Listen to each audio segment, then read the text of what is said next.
Ондар ассаламу алейкум. Урматтуу WhatsApp группадагылар, агалар, инилер, достор, авто сүйүүчүлөр. Кутмандуу күнүңүздөр менен. Кайрат акебиз экинчи автоунаасын алып отурат. Kia Carnival. Буга чейинки биринчи машинеси да Kia Carnival болчу. Экинчи автоунаасы дагы бул Kia Carnival. Бул жакта же бул жакта сүрөтүн көрүп турасыздар.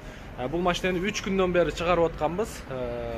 Акебизге жакшы эле кылып түшүп бердик. Анан ылдый жагыга подножкасын дагы койдуруп бере турган болдук. Буюрса бизден алыстабай биз менен бирге болуп турсаңыздар, күн санап ошол Кайрат акенин машинеси кандай эле, кандай өзгөрүү болот, анын баарын группага таштайбыз. Анан буюрса бүгүн бир поток жүктөлүп атат. Анан эртең пятницага дагы экинчи состав 4 машина жүктөлөт.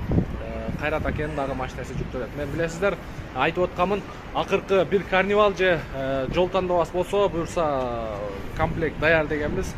Как раз Кайрат акенин карнивалы илешип